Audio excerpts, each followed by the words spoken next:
Hey friends, Ash here with Gents, back with my little basket of fragrances. Usually I have it down there, but I wanted to show you what it looks like. So today I'm going over 5 different fragrances that are better than the flankers that have come after them, which is actually pretty hard to do. It's actually a lot easier to do a video of 5 flankers that are better than the original because nowadays flankers come yearly. So if there's a successful release each year, it seems like there's going to be at least one new flanker of that fragrance, which means if the fragrance came out a decade ago, that original could be up against, 5, 6, 7, 8, 9 other fragrances. Now those lists are still good.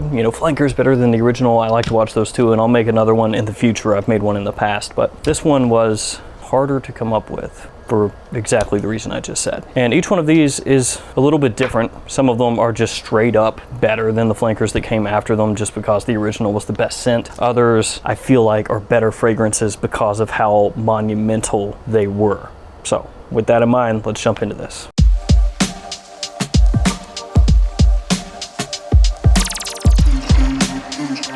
Okay, the first fragrance is the easiest.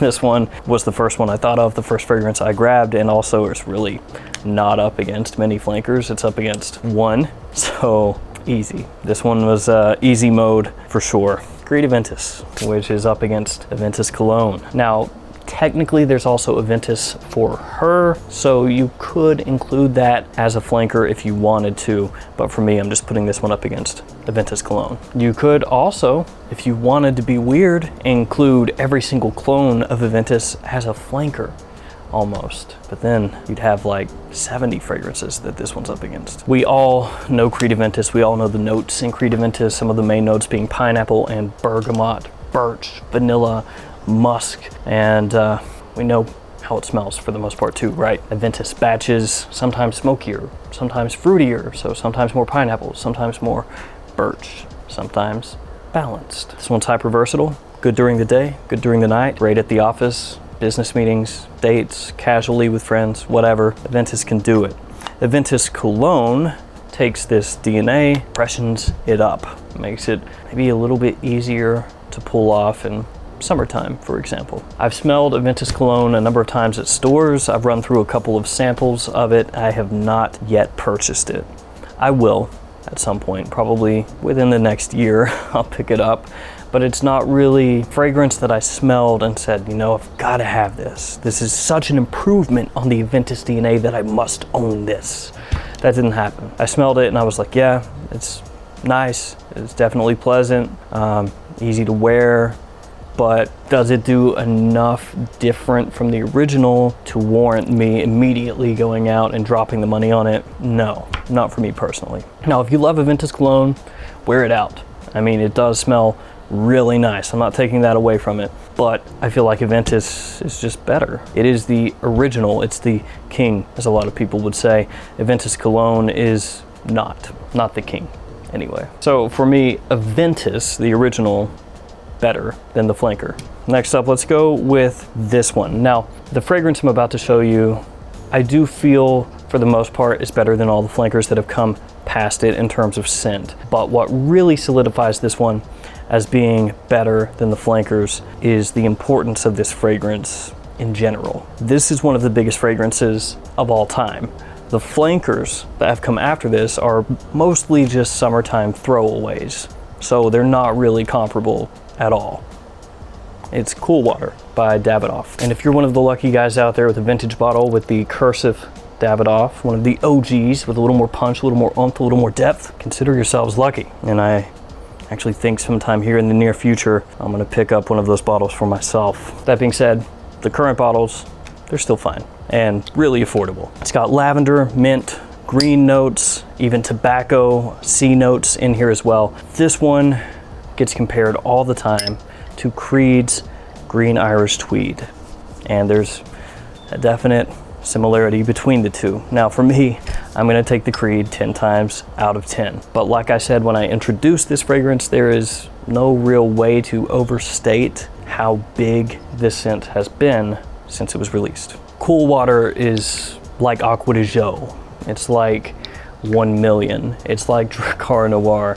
It's one of those fragrances that is more than just a fragrance. It's been worn by millions of people over the years. It's been countless people's signature scent, and no fragrance flanker of Cool Water has come close to that. Like I said, most of them are summertime throwaway scents, you know, your limited editions where you'll smell it and you'll be like, yeah, it's not bad for a summertime scent, you know, you wear that a little bit. But is it ever something that you smell and go, oh my God, I've got to have it? No. And Cool Water Intense did come out recently. That one takes things a different direction, but I feel like overall, I mean, it just can't stack up to what this one has meant. So Cool Water, better than the flankers. Okay, this next one is me bending the rules a little bit, but I can do that because this is my video.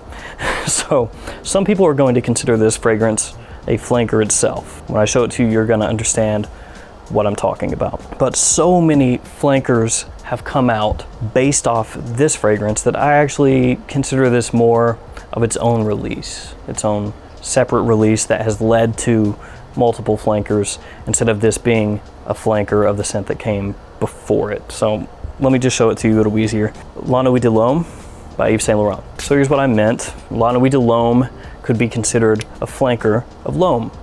And I don't think you would technically be incorrect if you say that, but for the purposes of this video, I'm considering Lanois de Lome and then all the flankers that have come after it, which are a bunch, as its own kind of separate entity and offshoots than YSL Lome and all the Lome flankers. So I'm kind of keeping those in two different families, two different categories right now for this video. And this one really gonna be a lot like Cool Water, where the OG is just so ingrained into the fragrance community, the fragrance wearing public in general, that the flankers that have come after this fragrance are still overshadowed by the original. So this has lavender, cedar, bergamot, and a number of other notes, but the one that people always talk about, gravitate toward with this fragrance is cardamom.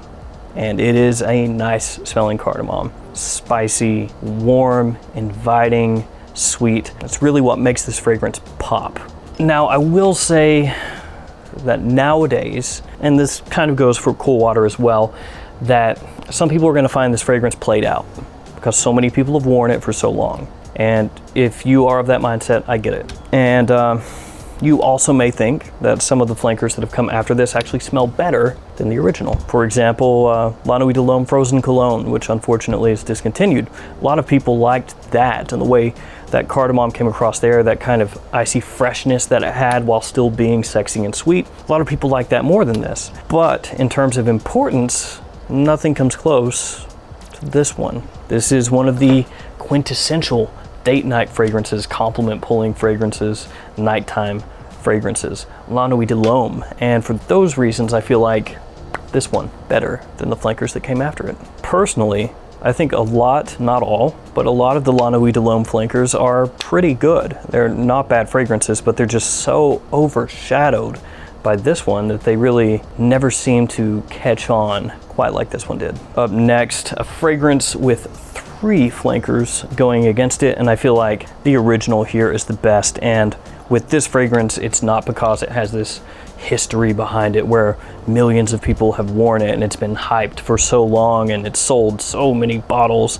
It's just, I just think the original one smells the best. So keeping it pretty simple on this one, it's Icon by Dunhill. This one has neroli, bergamot, pepper, lavender, and cardamom as some of the notes in the fragrance. And this one is just a really classy smelling springtime, fall time kind of fragrance. You could wear it at the beginning of summer as well. Weather like right now, you know, mid to high 90s, probably go with something fresher, but this one, highly versatile.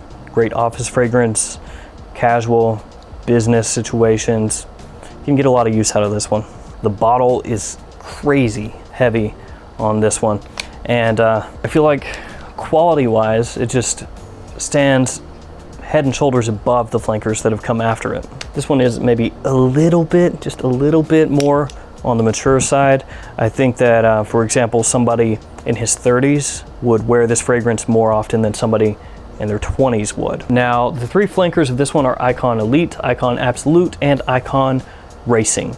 Of those three, Icon Racing is the one that's been talked about the most. That one got a little bit of hype when that one came out. It's got sort of an Invictus vibe. It doesn't smell exactly like Invictus, but it's in that style. That one's got lavender, citrus, and orange blossom as some of the notes of the scent.